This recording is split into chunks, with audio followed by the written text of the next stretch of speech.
So I am here at the property. I just arrived with my friend Carrie, and she's going to help me unload a bunch of stuff. So I'm going to be recording all the stuff that we fit in this minivan. And so we have a grill, we have a sink, we have two huge suitcases, and what else do we have in there? Oh, the 60-pound tent as well. So we did some Tetris getting everything in there. So you will see us unloading the van so you can see all the stuff we have in there, and getting ready to set up my little off-grid living for a while. So here we go.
Alright, so I forgot to record, so we already done all this.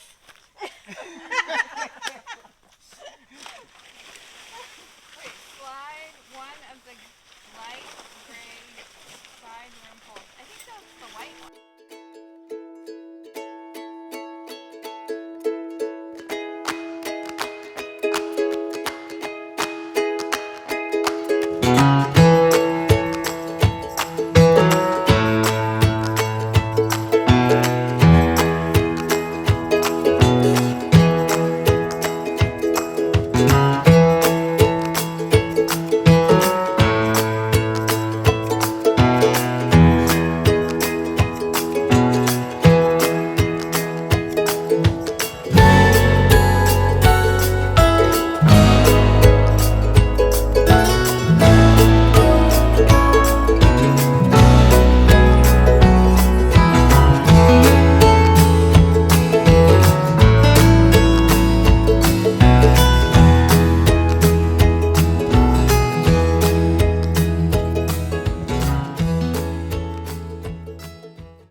Somebody said, no, take it off over there, please.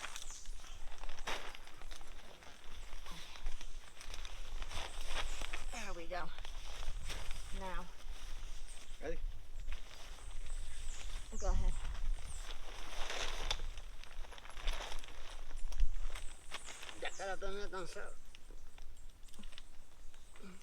Good? Good. All right.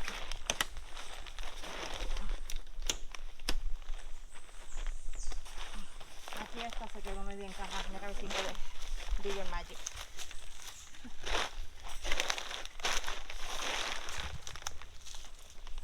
All right, perfect. Ahora. Okay, Step 4. Connect the air conditioning unit.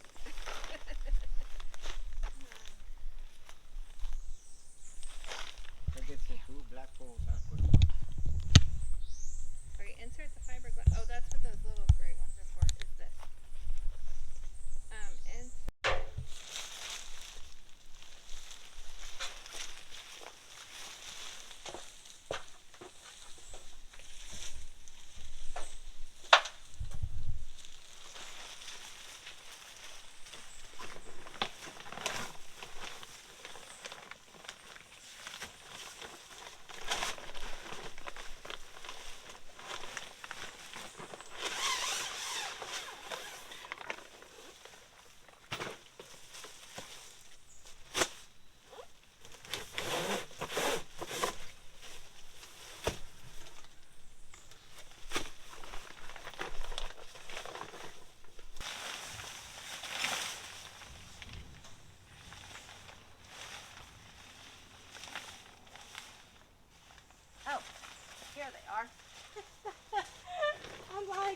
Ta-da!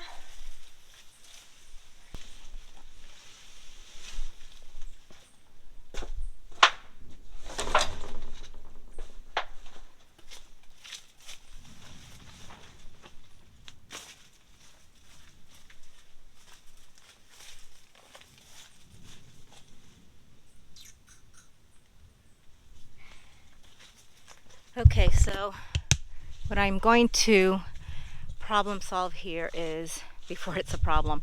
So if you can see, the corrugated tin is higher than the edge here, and so when it rains, if I am standing here, I'm gonna get soaked.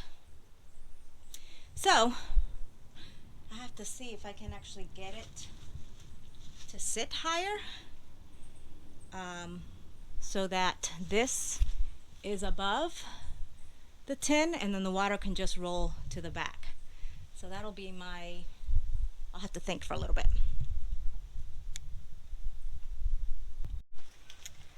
Okay, so I introduced to you a new style of decorating. It's called camping chic.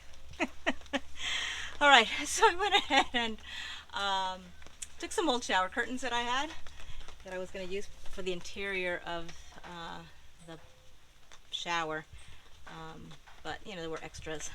So when it drips behind here, it's supposed to fall, and it's going to fall behind the wall here. This is treated plywood, so it won't rot.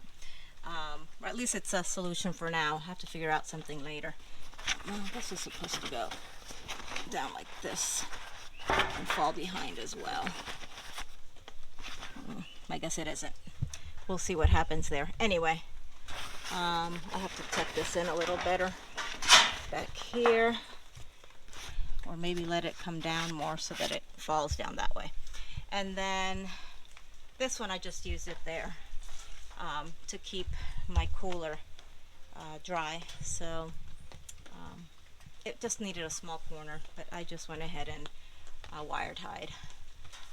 As you can see here, I only had 5, and oh, they came in handy.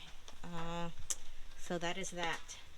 It's been raining on and off. I did spray with like water repellent for tents, at least the because it was leaking. I don't know if I mentioned that or not. Yeah, it's been storming. Anyway, I did spray it earlier in between showers, so I don't know if it dried in time or if I have to wait until it's drier. But I can go inside and see if it's still leaking. I mean, what's the use of having a screened-in porch if it's going to do, oops, if it's going to do this? I don't know if you can see or not. These are drops. It's wet there. But it seems to be only there. Maybe it did work in a lot of it. I don't know, in the seams. It's all wet in the seams. So, it's the most ridiculous thing ever. Whoever designed this, I sure hope they don't have an engineering degree, because we are in trouble if they do. I hope all they put together are tents and not actual buildings. Oh my goodness gracious. So that is that. I also realize that this needs to be pulled out more so that the top of the screened-in porch does not sag like that. And I think maybe that'll help too for the water to run down. But really, I mean, if it's waterproof, it really shouldn't be dripping at all. So it's a lot better than it was, though. I mean, literally, I would walk under there and my head would get wet from all the drops coming down. And I have to waterproof this because this drips inside too. Not as bad as this, but there are certain parts in there that it does leak through, which is ridiculous, but it is what it is. So as soon as I get a break in the rain and it dries up enough, I'll be spraying it with some water repellent spray that I bought at Walmart for it. So it's been one thing after another. Whew. So I think that's it for today. I haven't been sleeping well. I think my brain has just been racing. So hopefully once I get the tent waterproofed, it's not horrible. Like, it's not like there's an inch of rain in it or not. But I have a mess in there. I want to organize it, but I have everything in spots where I know it's not dripping. So it's just ridiculous. Okay, I should have been recording. I just tapped on this. This had collapsed because of the weight of the rain. I'm not sure why the rain just won't fall to the sides like normal tents do. But it's a miracle that it's not worse. I don't know. Can you see that? So that's water. That's normal for this tent because some of the seams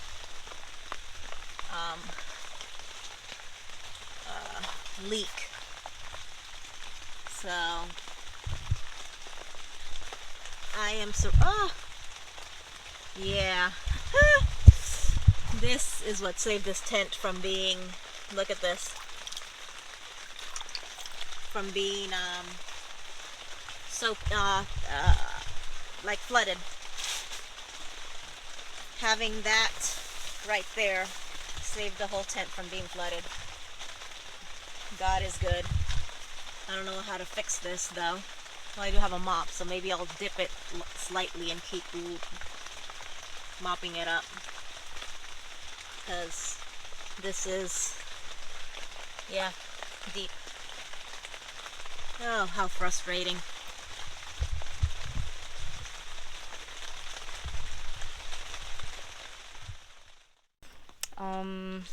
What else? This was the easiest thing to put together. It was great. And it rained and, oh, actually went ahead and sprayed it just in case before it rained. So hopefully that will help to preserve it. And I should be able to be in here cooking and doing whatever without getting soaking wet. And that's it. What is today? Friday. So I've been here for only 2 days. 3 nights. Yep. After that, the little dam that we created farther up for the water source here broke through, so I have to build a new dam. And as I was walking through with some people from the Department of Natural Resources here in Puerto Rico, they have this initiative to plant, wow, how do you say that word in English? Native trees. They want to start helping bring back the Puerto Rican parrot. And I think they have about 300 of them that they're going to release in a national park in a town over, I think. And so they want to be able to have that as home, but in neighboring towns, they want them to be able to fly over and have food and then fly back. So I was contacted and asked if I would help with planting more trees that help feed them. So it would be so exciting to have the Puerto Rican parrot fly in my property. Oh, that would be amazing. And I think I'm just going to sign off for now. Toodaloo.